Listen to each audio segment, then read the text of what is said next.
Hello, Jessica. Thank you so much for joining me for At Home with Austen for a bit lit. I'm really excited to hear all about your research and your Austen expertise today. Would you mind just starting by telling me a bit about yourself? Thank you so much for the kind invitation to join you today, Emma. I You're am welcome. the author of Visuality in the novels of Austen, Radcliffe, Edgeworth, and Burney. And I'm an independent literary scholar who is primarily interested in women's novels published between 1778 and 1815. And I look at the intersection between literature and art and also trends of women's empowerment at that time. Thank you. And that's so interesting because from what I know about your research, those aren't two isolated interests, but actually the relationship between literature and art for you tells us something about trends in women's empowerment. Could you say a little bit more about how that applies to Austen? Certainly. Well, during this period in which Austen was writing, the main challenge for women was to preserve their reputations as respectable women and to make their way in the world. Usually that involved matrimony and just securing a means of socioeconomic security.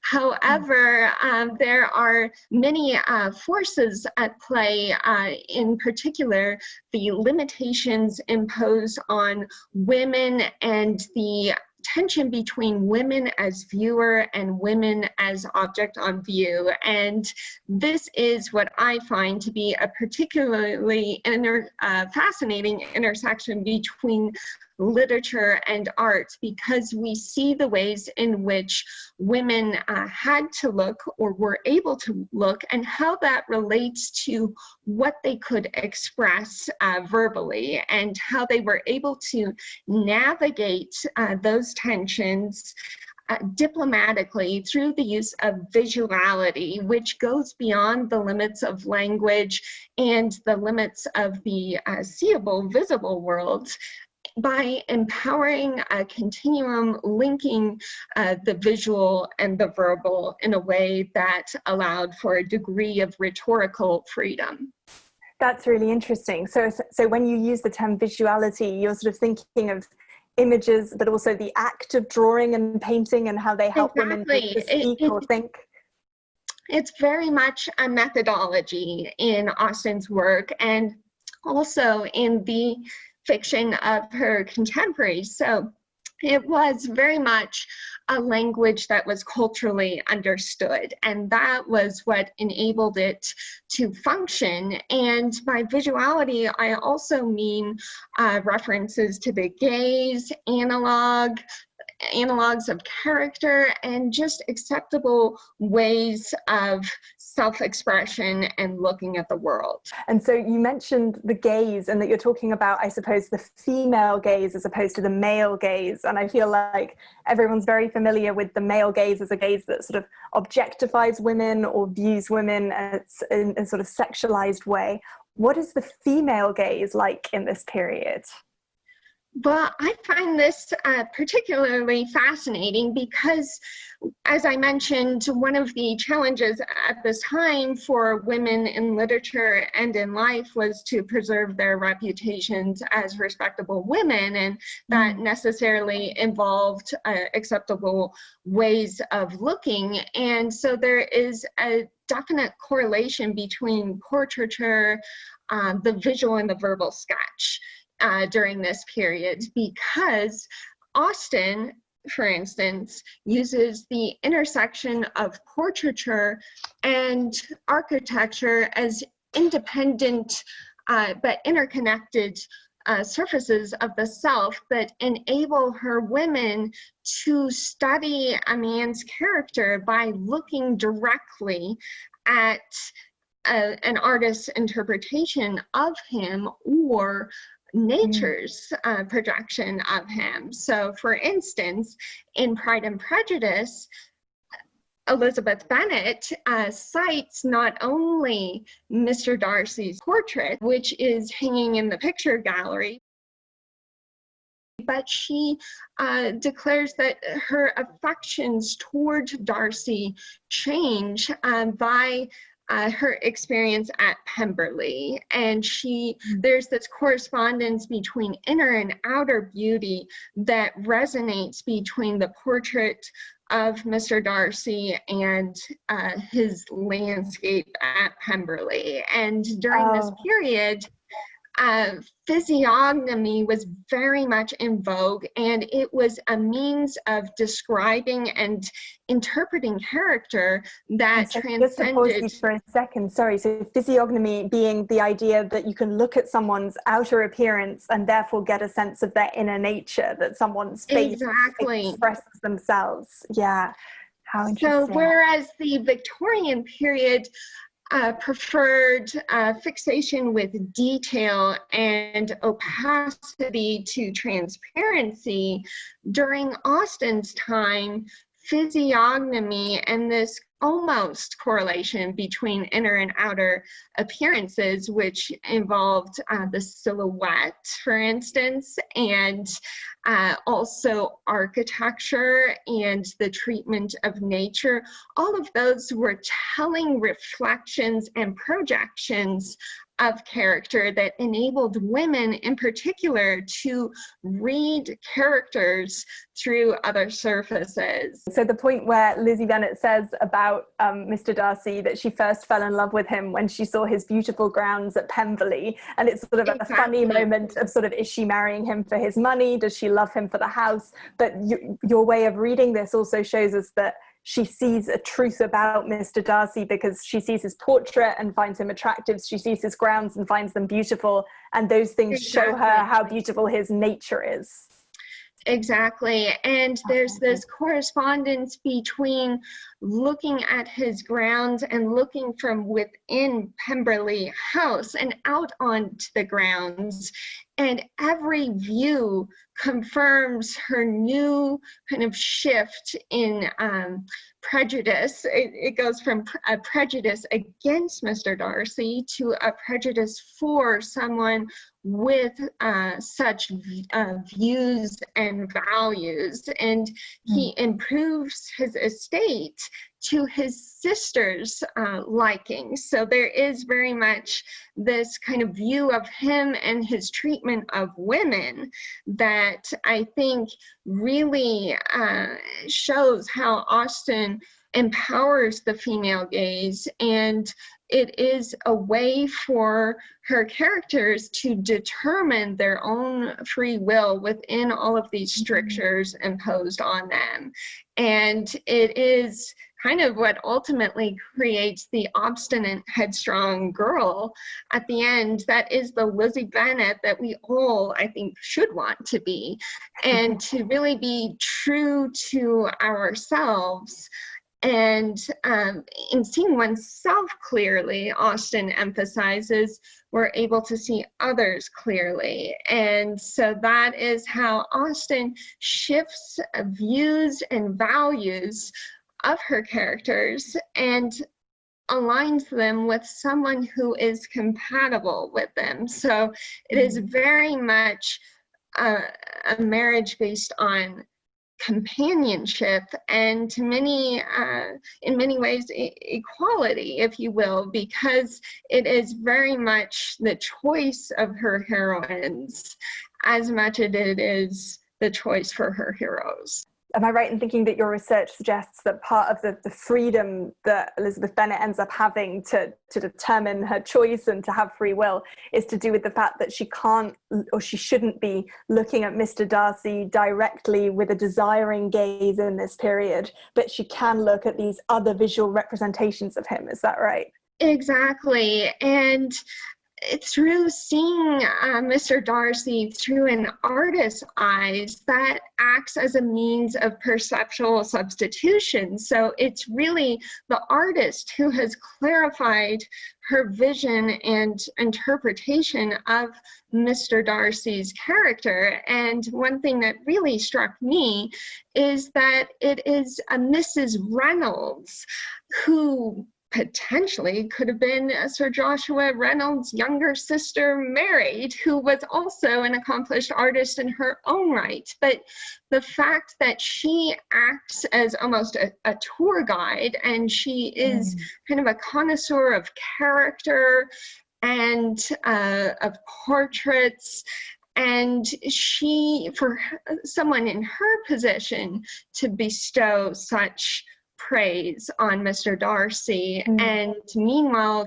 to contrast that with how she describes Mr. Wickham, whose miniature also makes a debut in the scene. And I think at that moment, Elizabeth Bennet recognizes how she had been allowed herself to be led astray just by judging by her initial view of appearances and surfaces alone. She did not penetrate deeply enough to understand his deception.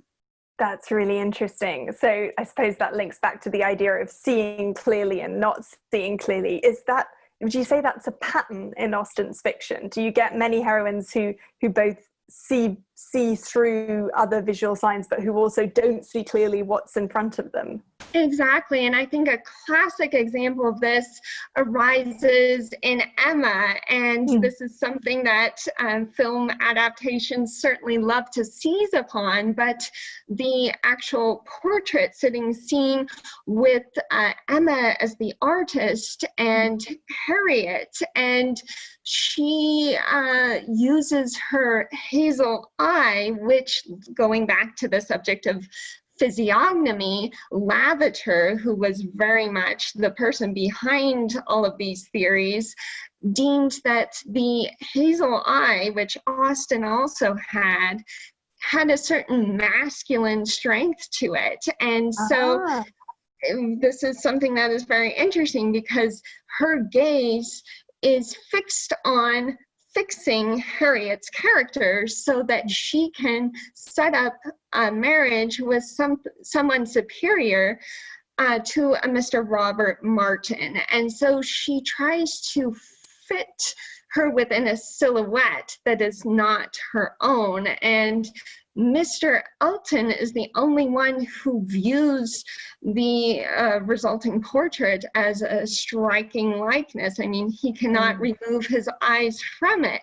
But then again, this is something that Austen dramatizes, because there are various difficulties inherent in portraiture, and one of them being that there can be more of the artist than the sitter, who ultimately appears in the resulting portrait. And that is certainly the case here, because Mr. Elton sees more of Emma than he does of Harriet. And of course, Emma does not see this, although she is a little bit disconcerted by Mr. Elton's just excessively obsequious praise that he offers. And so she kind of dictates to him the lines around the eyes and the mouth, and almost trying to hypnotize him so that he sees the actual Harriet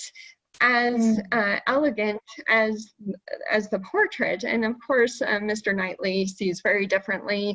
His view of the truth is closer to anyone's. And it's only the specter of a Mrs. Harriet Knightley that kind of makes Emma realize how she has been blind to her own head and heart. And the same goes for her almost mirror opposite, Harriet, because her own affections have been led so astray that she has seen herself as someone who she is not. And Emma sees that she refuses to have this separation of the friendly intercourse between Hartfield and Donwell Abbey, and all of her hopes rest on having Mr. Knightley similarly reject matrimony. And ultimately, she finds a way to avoid the separation of the estates that does not involve continued, just friendship, but it results in matrimony. And again, Austen uses the link between two-dimensional and three-dimensional surfaces of the self, that being portraiture and architecture and landscape, to reorient her characters' prejudices and to create attachments based on compatible views and values. So the sense that these paintings and these houses can, on the one hand, be an example of the way that people aren't seeing clearly, so trying to shape someone in their image, as with Emma drawing Harriet, but also can be a way of seeing better. And it's interesting that in both the examples you've given, seeing someone's house or seeing someone's grounds becomes a way of sort of reforming the heroines. All of this goes back to the all-encompassing theory of taste that Shaftesbury offers. And it's interesting because the perceptions of taste that were introduced in the early 18th century by Shaftesbury and Addison are very much in vogue. So good taste refers to the visible world, literature, and it also is evidenced by to Penshurst, the poem, the country house poem, where form and function versus ostentation that we see at, for instance, Lady Catherine de Bourgh's is something that's seen as attractive. So there has to be that sort of almost neoclassical or classical views and values of good taste, and nothing in excess, but a resonance between form and function that we see in architecture, in portraiture. And it is really that correspondence between interior and exterior character that enables Austen to get by with comparatively little use of detail. But she uses this single telling line, which Lavater says has infinite expression, so that it's not overshadowed by the particulars within it. So that, really, I think, is what empowers the imagination to picture characters like Elizabeth Bennet. And amazingly, we are able to picture her to some degree in a similar manner, because we know the essence of her character. And Mr. Darcy says, well, we don't need to know the particulars, we know the essence. And that's what I think has made Austen's work so appealing across the centuries, is that she is able to use, to some degree, the universal to make it timeless. That's really interesting. And I kind of, two examples came to my mind when you were talking. And I guess one is, as you said, Lady Catherine de Bourgh, and the fact that because Mr. Collins is bad at judging things, he thinks that the chimney piece and the windows and their costs and their ostentation are what make them good or tasteful, and it's kind of misreading it. Exactly. And that tells us about his character as well as about Lady Catherine de Bourgh's. And then on the other side of the coin, there's, as you were saying, we feel we know Lizzie's appearance because of things like her fine eyes. That very brief phrase that Mr. Darcy repeats kind of stands in for so much. And I suppose you're right, it's at once particular because we know her eyes are particularly fine, and universal because we get so little information about her general appearance in specifics. We can kind of imagine onto it. And speaking of fine eyes, Elizabeth Bennet had dark eyes, which Lavater says mean an uncommon intelligence. And I think it's Mr. Darcy's acknowledgement of her inner worth that we also see in Sense and Sensibility. Austen's leading ladies are recognized for their inner worth, and those are ultimately the heroes who win their attachments. So I think at this time, we see that the heroine who is able to display some degree of fallibility is rising into view, and that is something that we'll see throughout the Victorian period as well. And while Austen shows that her heroines conform outwardly, their use or her treatment of the gaze, and also the distinction between the speakable and the ineffable, the seeable and the invisible, those tensions really animate much of her plots. And I think that sometimes she uses indirect discourse to complement visuality in a way that creates narrative realism, like visual realism would be, or perspective would be to visual realism. So it's really interesting how Austen seizes upon these just essential dynamics in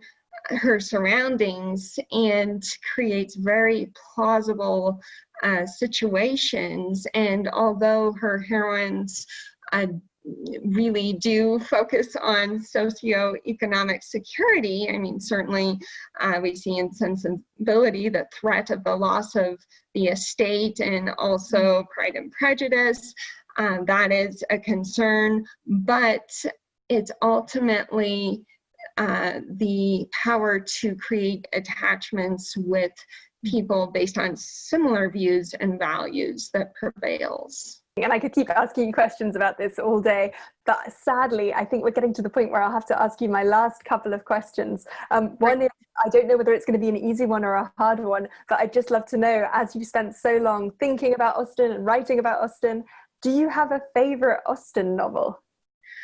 I do have a prejudice for Pride and Prejudice, I must confess.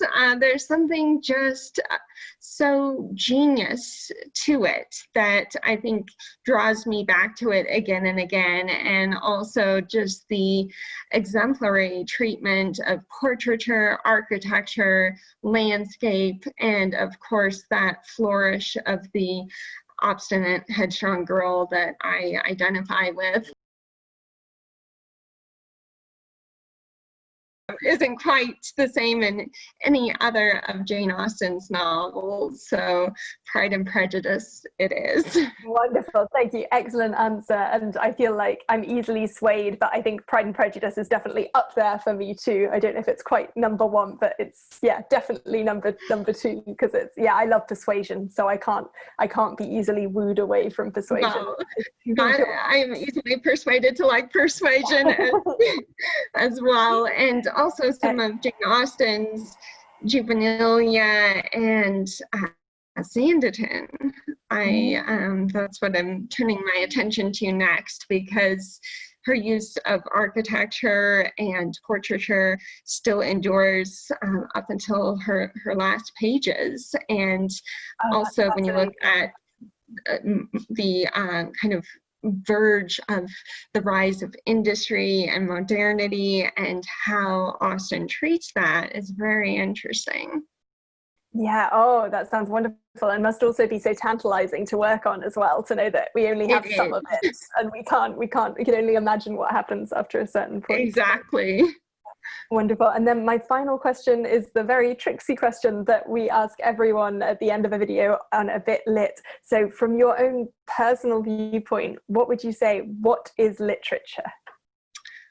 I would say literature, great literature, is the distillation of life itself, and in many ways a mirror image of it that brings us closer to an aspiration of how we can improve ourselves within the context in which we find ourselves. So I think there's great power to literature, and we should be reading more of it. Oh, lovely. That's an excellent answer and a great message to end on. And maybe to finish with, could you hold up your book again so that anyone watching can see it? And I assume it's available in all good bookshops. So yes. Yes, it is. as well as online, and there are ebook editions as well. So if you are similarly stranded at home like myself, there's always the option of getting an ebook if you can't get one shipped to you. Excellent, thank you. Well, thank you so much for talking to me today. It's been absolutely fascinating, and every time I read Austen now, I'm going to be alert for those details about paintings and portraits and architecture that tell us those secrets about the characters themselves. It's absolutely fascinating. Wonderful. Well, thank you so much, Jessica. Bye-bye. Thank you. Bye now.